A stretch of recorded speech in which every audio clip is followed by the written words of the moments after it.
So when you're talking about probate, I hear this very, very often. There's a reason why I hear this very often. And the thing that I experience frequently with administrators of estates, executors, etc., is that they tend to think that all agents are pretty much the same when it comes to selling a probate asset. So let's take a look into how that comes to be. Hi, my name is Deric Rangell. I am a veteran of probate real estate for over 35 years and a certified probate specialist. I'm going to dispel that myth right here, right now. So how this happens is administrators, when they become disinterested in the work that's needed, especially in the scenario where they know they're going to be selling an estate property, is what happens is they don't really have an interest in understanding the difference between a good agent in this particular space and an agent who isn't good. Their disinterest in listening is, or I would just call it poor listening. It starts to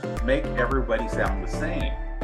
And so to them, because they're disinterested and they're doing a lot of almost being dismissive, what they're missing when they're taking on that type of behavior is their duty. And it's really hard to do a good job if you have no interest in carrying out your duties to the level that you were asked to do or that you were required to do. And so this disinterested aspect is very off-putting when you talk to good agents.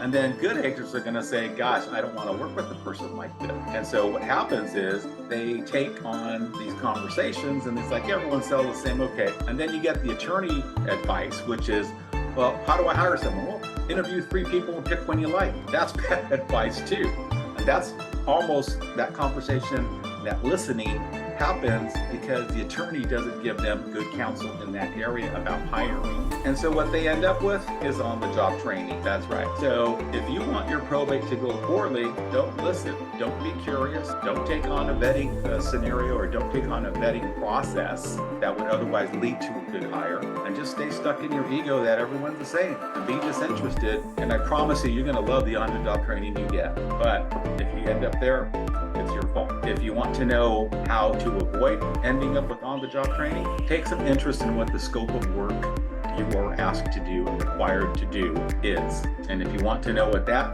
should look like, send me an email. I'll send you a copy of what we do for our clients. It's quite extensive, far more extensive than probably you can even fathom. And when you learn what the job is when it's done at a high level and done well, that causes repeatable outcomes for their clients and for the estates we represent. Hopefully you'll see that not all agents are the same. If you'd like to follow us, click follow. If you want to subscribe, click the bell. And if you'd like to reach out to us, our email and website, our address are available in the bio section. I'm Deric Rangell. Until next time, thanks for watching.